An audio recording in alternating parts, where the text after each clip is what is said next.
વાત આજે આપણે કરી રહ્યા છીએ ખાસ હિન્દુ ધર્મની અંદર, સનાતન ધર્મની અંદર જેવું કહેવાય કે ભગવાન ગણેશ એ વિઘ્ન વિનાયક દેવ છે. આ વિઘ્ન વિનાયકની ઉપાસના આપણી મનોકામનાઓને પૂર્ણ કરે છે. એવું કહેવાય છે કે ભગવાન ગણપતિની આરાધના કરવાથી આપણા કાર્યો સિદ્ધ થાય છે. એટલા માટે તો કહેવાય કે પ્રથમ પૂજ્ય ગણપતિ દેવા. પહેલામાં વહેલા જ્યારે આપણે કાર્યની શરૂઆત કરતા હોઈએ ત્યારે એ ભગવાન ગણેશની આરાધના, એ ભગવાન ગણેશની પૂજા આપણી મનોકામનાઓને પૂર્ણ કરે છે. એટલા માટે તો દર્શક મિત્રો, લગ્ન હોય, કોઈ પણ પ્રકારનું કાર્ય હોય તો આ કાર્યની અંદર પહેલામાં વહેલા કોની પૂજા કરવામાં આવે? તો કે ભાઈ ભગવાન વિઘ્ન વિનાયક દેવની આરાધના કરવામાં આવે.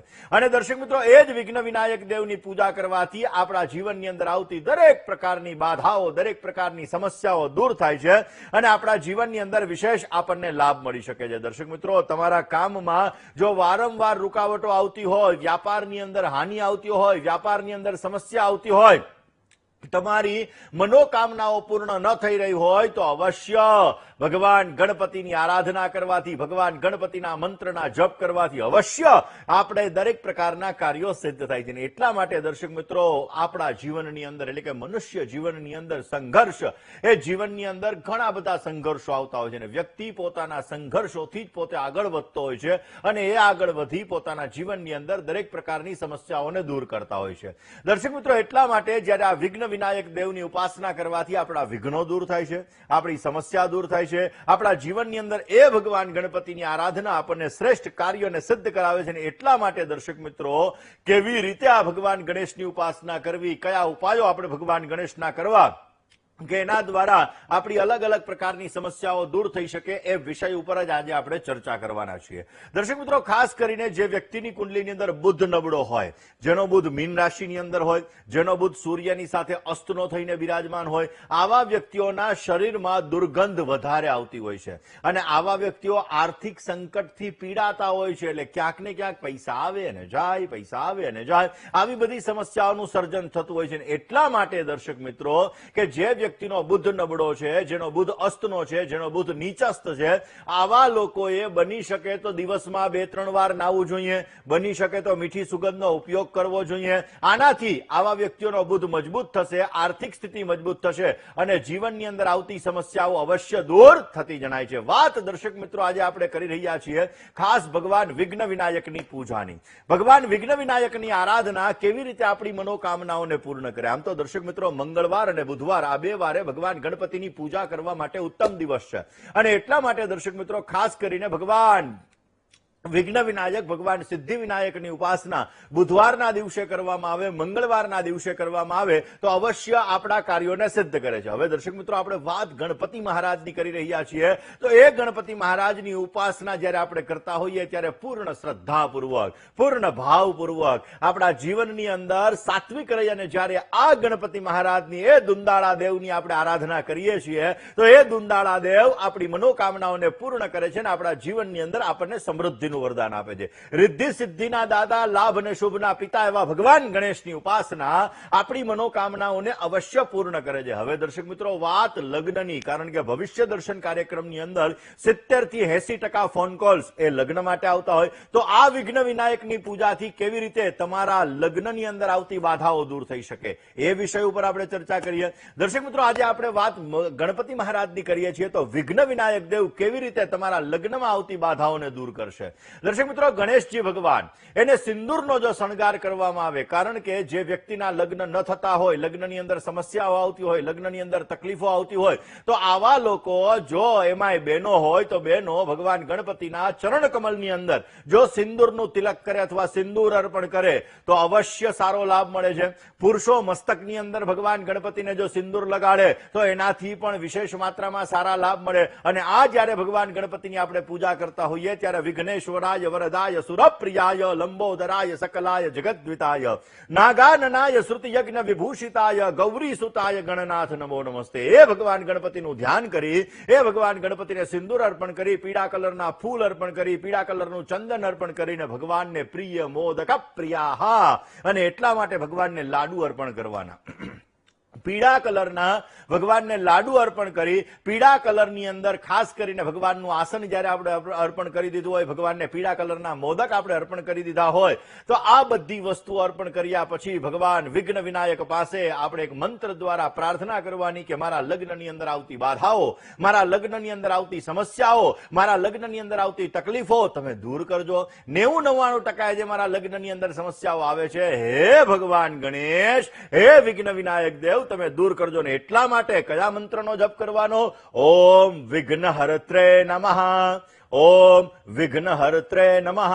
આ મંત્રનો 108 વખત જ્યારે આપણે જપ કરીએ છીએ અને પછી જે ભગવાનને આપણે લાડુનો પ્રસાદ અર્પણ કરેલો હોય એ પ્રસાદ આપણે આરોગવાનો છે અને ત્યારબાદ બીજા લોકોની અંદર વેચવાનો છે. ને પીળા કલરનું કપડું એ તમારે તમારી તિજોરીની અંદર મૂકી દેવાનું. ને ત્યારબાદ દર બુધવારના દિવસે તમે આ પ્રયોગ કરશો, 11 બુધવાર કે 21 બુધવાર તમે આ પ્રયોગ કરશો તો અવશ્ય ભગવત કૃપાથી તમારા લગ્નની અંદર આવતી બાધાઓ અવશ્ય દૂર થશે અને લગ્ન તમારા વેલા થશે, સારા પાત્ર આરે થશે અને એ ભગવાન વિઘ્ન વિનાયક તમારા જીવનની અંદર લગ્નની અંદર આવતી સમસ્યાઓને અવશ્ય દૂર કરશે.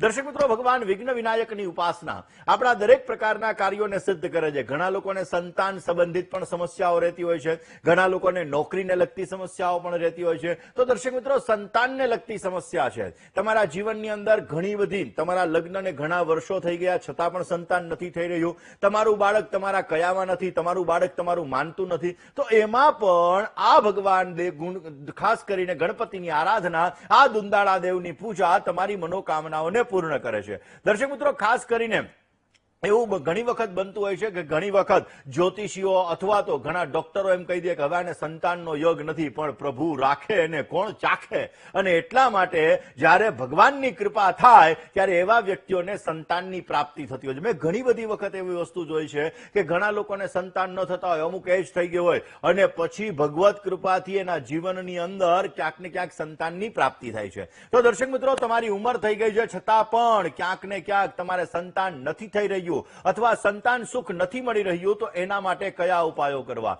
દર્શક મિત્રો, ખાસ કરીને આજે આપણે જ્યારે ભગવાન ગણપતિની ઉપાસનાની વાત કરીએ છીએ તો સંતાન માટે ભગવાન ગણેશ અને ભગવાન કૃષ્ણ આ બંનેની આરાધના વિશેષ માત્રામાં હોય છે. એવું કહેવાય છે કે બાલકૃષ્ણ ભગવાનની પૂજા, બાલકૃષ્ણ ભગવાનની આરાધના અને એમાંય બાલકૃષ્ણ સંતાન ગોપાલ સ્તોત્ર જે આવે છે, આ સ્તોત્રનો પાઠ કરવાથી પણ આપણા જીવનમાં સંતાન સુખને લગતી સમસ્યામાં રાહત મળે છે અને આપણને લાભ મળે છે.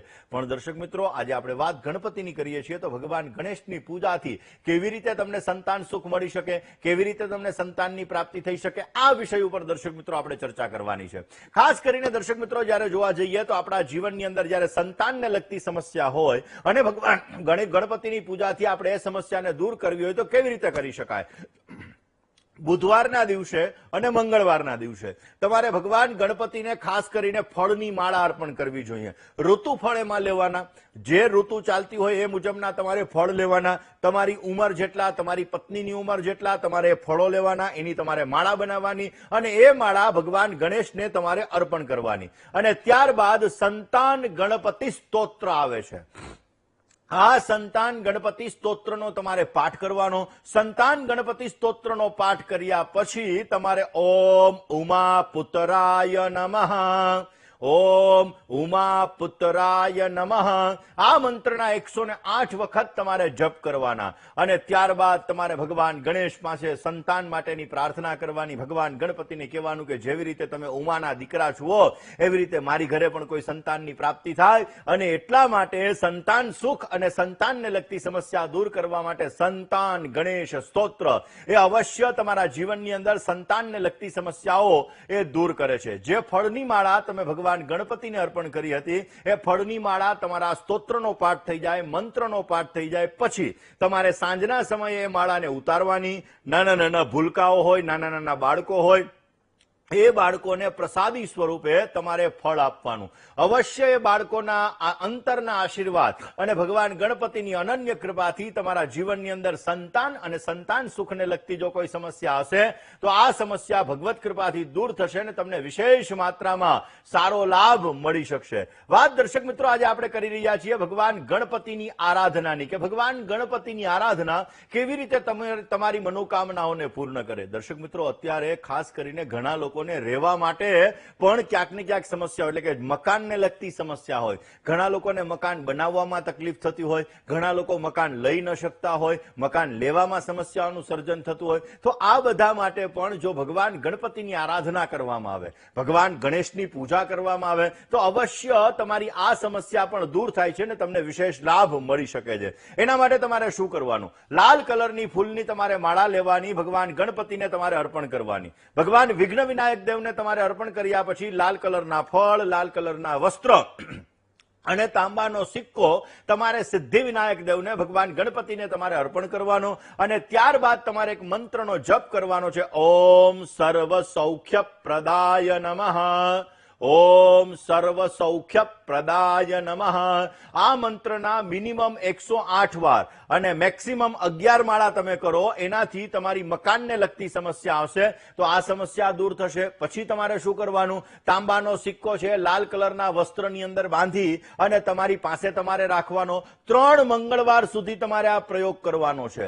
3 મંગળવાર સુધી તમે પ્રયોગ કરશો અને દર મંગળવારે અલગ અલગ કપડું લેવાનું, દર મંગળવારે અલગ અલગ તાંબાના સિક્કા લેવાના અને એ 3 સિક્કા અને 3 કપડા ભેગા થયા હોય એ ત્રીજા મંગળવારે તમારે તમારી તિજોરીની અંદર મૂકી દેવાના. અવશ્ય ભગવાન ગણપતિની કૃપાથી તમારા જીવનની અંદર મકાનને લગતી સમસ્યા, તમારા જીવનની અંદર મકાન બનાવવાને લગતી સમસ્યા, તમારા જીવનની અંદર મકાન સુખને લગતી સમસ્યા હશે તો અવશ્ય એ ભગવત કૃપાથી દૂર થતી જણાશે. દર્શક મિત્રો, આમ તો એવું કહેવાય છે કે આપણા જીવનની અંદર નોકરી, એની અંદર જ્યારે સમસ્યા આવે ત્યારે ઘણી બધી સમસ્યાઓનું સર્જન થતું હોય છે. તો દર્શક મિત્રો, આજે આપણે ભગવાન વિઘ્ન વિનાયકની પૂજાથી કેવી રીતે તમારી નોકરીની સમસ્યાને તમે દૂર કરી શકો આ વિષય ઉપર પણ આપણે ચર્ચા કરવાની છે. એની સાથે સાથે ભગવાન ગણપતિના અલગ અલગ ઉપાયો વિશે આપણે ચર્ચા કરીશું કે જે ઉપાયો તમારા જીવનની અંદર સમૃદ્ધિનું વરદાન આપે, જે ઉપાયો તમારા કાર્યોને સિદ્ધ કરે અને જે ઉપાયો દ્વારા તમારી મનોકામનાઓને પણ અવશ્ય તમે પરિપૂર્ણ કરી શકો.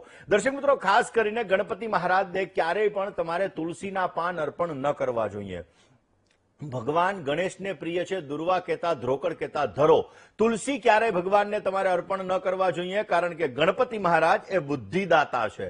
જો તમે ભગવાન ગણેશને તુલસીના પાન અર્પણ કરો છો તો તમારી બુદ્ધિનો નાશ થાય છે અને એના લીધે તમારા જીવનની અંદર સમસ્યાઓનું સર્જન થાય, જેના લીધે તમે એક પછી એક તકલીફોના દોરની અંદર આવી શકો. માટે ભગવાન ગણેશને ક્યારેય પણ તમારે તુલસીના પાન અર્પણ કરવાના નથી. વાત દર્શક મિત્રો આપણે નોકરીની કરવાની છે કે નોકરીને લગતી સમસ્યા હોય તો આ વિઘ્ન વિનાયક દેવની પૂજા કેવી રીતે કરી શકાય. નોકરીને લગતી સમસ્યા હોય તો આ વિઘ્ન વિનાયક દેવની આરાધના તમે કેવી રીતે કરી શકો, આ વિષય ઉપર આપણે ચર્ચા કરીએ. પરંતુ એ પહેલા આપણે વાત કરવાની છે ખાસ કરીને આપણા જીવનની અંદર સમૃદ્ધિ માટે વાસ્તુ બહુ મહત્વનું છે.